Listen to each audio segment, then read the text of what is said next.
అందరికీ నమస్కారం. మీడియా మిత్రులకి, తెలంగాణ ప్రజలందరికీ కూడా వందనాలు. ఈరోజు రకరకాల అంశాలు మన ముందుకు వస్తూ ఉన్నాయి.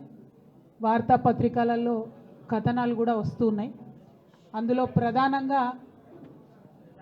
ప్రధానంగా మన లోకల్ బాడీకి సంబంధించిన స్థానిక సంస్థలకు సంబంధించినటువంటి ఎన్నికలు నిర్వహించడానికి ప్రభుత్వం ప్రయత్నాలు ప్రారంభించిందన్నట్టుగా గ్రామాలలో మరి ఎన్నికలకు సంబంధించి నిర్వహణ ఏర్పాట్లు చేయడానికి సిద్ధమవుతున్నటువంటి విషయాన్ని కూడా మనం అన్ని చోట్ల అన్ని వార్తాపత్రికలలో చూడడం జరిగింది.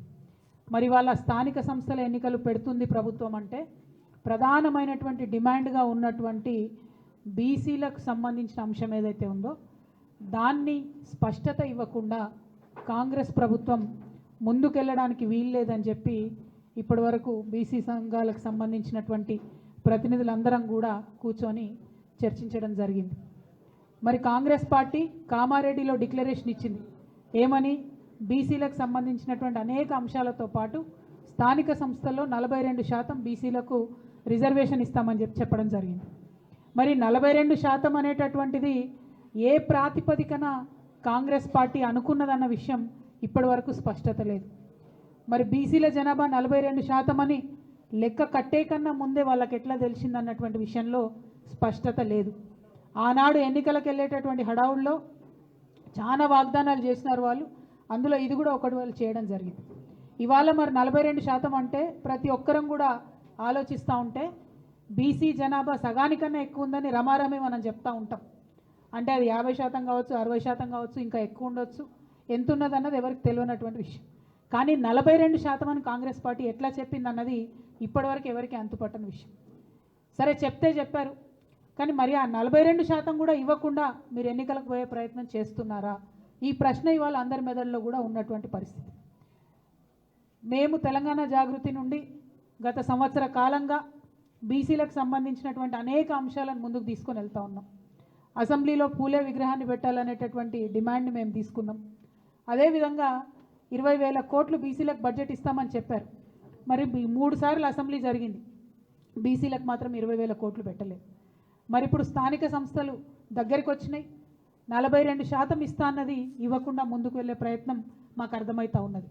కాబట్టి ఇవాళ ప్రశ్నిస్తూ ఉన్నాం, మీరు ఎట్టి పరిస్థితుల్లో కూడా మీరు చెప్పినట్టుగా 42% ఇవ్వకుండా ముందుకు వెళ్ళే ప్రసక్తే లేదు. మిమ్మల్ని మేము వెళ్ళనీయం. ఎక్కడికక్కడ మండల కేంద్రాల్లో కావచ్చు, జిల్లాలలో కావచ్చు, అన్ని చోట్ల కూడా నిరసన ప్రదర్శనలు చేస్తాం. మీరు 42% కాకుండా బీసీల వాటా మాట్లాడకుండా ఎన్నికలకు వెళ్తే మాత్రం కార్యాచరణ చాలా స్పష్టంగా, చాలా షార్ప్గా, పెద్ద ఎత్తున రియాక్షన్ ఉంటుందని చెప్పి ఈ సందర్భంగా ప్రభుత్వాన్ని మేము తెలియజేస్తూ ఉన్నాం.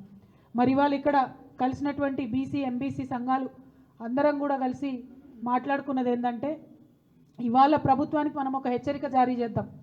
మీరు చేసేటటువంటి ప్రయత్నం బీసీ డెడికేటెడ్ కమిషన్ నివేదిక ఇచ్చిన తర్వాత మాత్రమే, బీసీ జనాభా ఎంతుందో తెలంగాణ ప్రజలకు చెప్పినాక మాత్రమే, దాని మీద మీరు ఎట్లా ముందుకు పోతారనే స్పష్టత ఇచ్చిన తర్వాత మాత్రమే మీరు ఎన్నికల గురించి ఆలోచన చేయాలి. అంతవరకు స్థానిక సంస్థల ఎన్నికల గురించి ప్రభుత్వం ఆలోచన చేయకూడదు. ఇది ప్రధానమైనటువంటి డిమాండ్. రెండవది, జనవరి 3 నాడు సావిత్రిబాయి పూలే గారి జయంతి ఉన్నది. మరి ఆనాడు ఇందిరా పార్క్ దగ్గర ఒక భారీ సభను మేము పెట్టబోతా ఉన్నాం. ఆ సభలో అన్ని బీసీ కమ్యూనిటీకి సంబంధించినటువంటి ప్రతినిధులు, నాయకులు, ప్రజలు పెద్ద ఎత్తున హాజరవుతారు.